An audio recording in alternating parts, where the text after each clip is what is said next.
you know, we're told, oh, you know, everything's good, and you know, healthcare, don't worry about it, and blah de blah de blah. But the fact of the matter is that this hospital, this is the DeVos wing of a hospital that does transplants. Yes, as in Betsy DeVos. I think it was, you know, funded by her husband or father. Sent a letter. But yeah, this is the Richard DeVos Heart and Lung Transplant Clinic of Spectrum Health. And they sent a letter to this woman who needs a heart transplant. Your medical situation was presented to our multidisciplinary heart transplant committee on Tuesday, October 20th, 2018. The decision was made by the committee that you are not a candidate at this time for a heart transplant due to needing more secure financial plan for immunosuppressive medication coverage. The committee is recommending a fundraising effort of $10,000. If you have any concerns or questions, please call the transplant office at 616-391-2802. We thank you for the opportunity to participate in your care. If you have any questions, please do not hesitate to contact me. And it's signed Katie Van Decker, RN. I mean, there's no other country in the world, no other developed country in the world where when you need a heart transplant, they say, you know, this hospital will not give you a heart transplant until you get a GoFundMe page going and you've raised at least $10,000. We're literally the only country in the developed world that does that. Literally. Meanwhile, Mike Ludwig over at Truth Out writing about Nicole Holt-Smith. Nicole Holt-Smith showed up at Sanofi, if I'm saying that right, S-A-N-O-F-I, Sanofi, I'm not sure. But it's one of the largest pharmaceutical manufacturers in the United States. Along with Eli Lilly and Novo Nordisk, these three companies control most of the insulin production and sales in the United States. And Nicole Holt-Smith showed up at their headquarters in Cambridge, Mass. With the ashes of her dead son, Alec. She explained for Alec, she was talking about he had a modest income as a restaurant manager, and his employer offered Republican health care, right? Low premium, high deductible health care. Oh, you have health insurance? It's Trump insurance, Trump care. That's what he had. And she says for Alex, this meant that his insulin supplies cost almost $1,300 a month.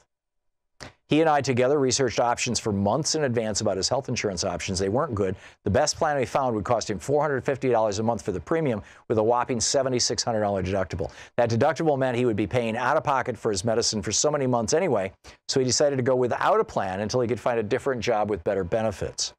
With the cost so high, Alec tried to ration his insulin. I have since learned that this is not uncommon. Globally, half the people who need insulin can't reliably get access to it. With 6 million people in the U.S. insulin dependent and nearly 40% of Americans uninsured or facing high deductibles that leave their medicine costs uncovered, the crisis is occurring right here too. And her son, because he was cutting up his insulin doses because he couldn't afford it, died. She was joined by parents of 2 other young people who similarly died, along with the Democratic Socialists of America and Physicians for National Health Program. Police blocked protesters from approaching the Sanofi office, and security guards at Sanofi turned the parents away from the front door, threatening them with arrest. They were trying to give their children's ashes to the company that killed them.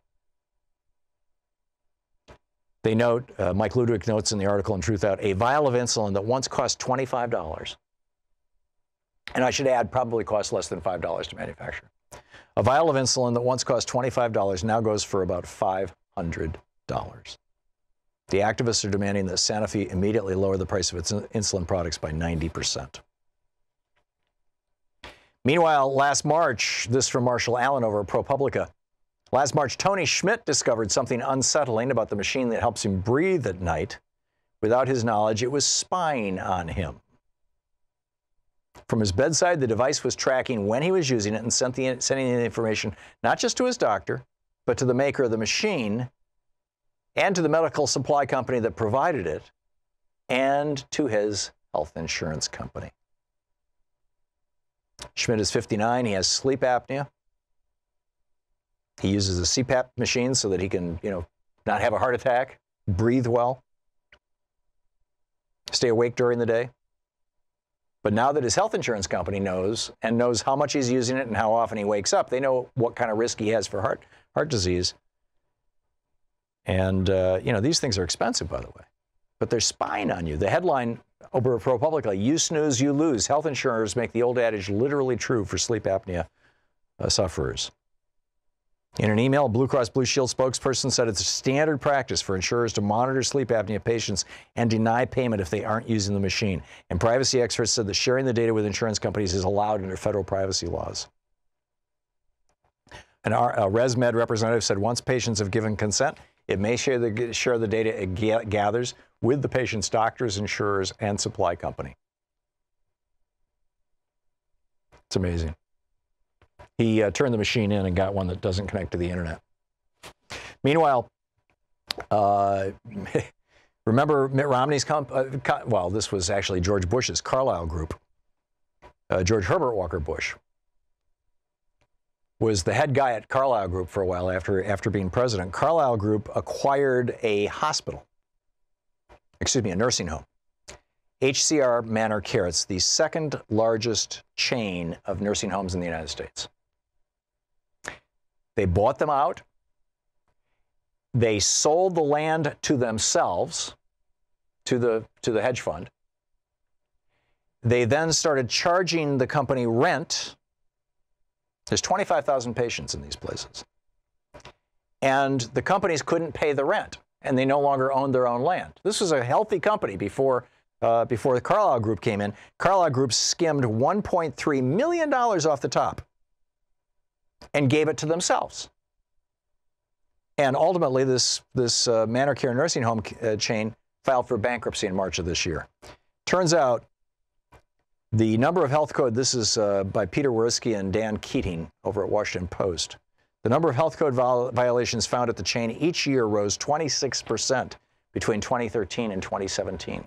These are the years when the Carlyle Group had taken it over. The rise in health code violations at the chain began after Carlyle investors completed a 2011 financial deal that extracted $1.3 billion from the company for the investors, but saddled the chain with what proved to be untenable financial obligations. Shortly after the maneuver, the company announced hundreds of layoffs. Over the next several years, cost-cutting programs followed. Sean and I saw the exact same thing when I was doing my show at KPOJ, and she was working there, helping us with the local show, as well as being the executive producer of this program. When we started there were, 13, 15 people in the newsroom, something like that, 30 or 35 employees overall for what was then Clear Channel. Bain Capital comes in, Mitt Romney's company, buys it, starts massive layoffs, and when we left, I think there was 1 or 2 people in the newsroom, and they were down to just a skeleton crew, because Mitt Romney and his billionaire buddies had to extract, and of course Clear Channel ended up bankrupt. In fact, they've been bankrupt twice. And it's like every company that one of these private equity companies touches gets destroyed. And now they're doing it with healthcare. And meanwhile, this is amazing, Lee Fang, writing over at The Intercept, internal strategy documents obtained by The Intercept reveal that private healthcare interests plan to use the strategy that private healthcare interests plan to use to influence Democratic Party messaging and stymie the momentum toward achieving universal healthcare coverage.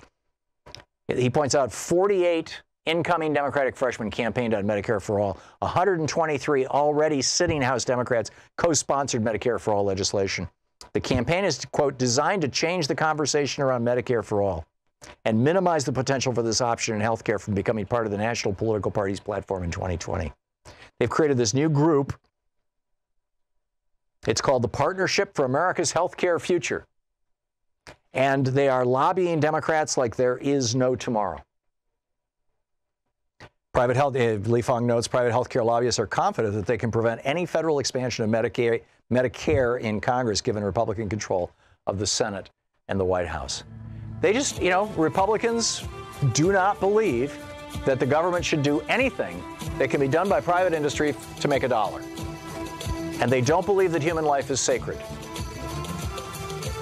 If they did, they would want everybody to have health care. But no, they don't. Humans? Are you kidding? So what do we do about this? How do we stop the healthcare industry from destroying us? We'll be back.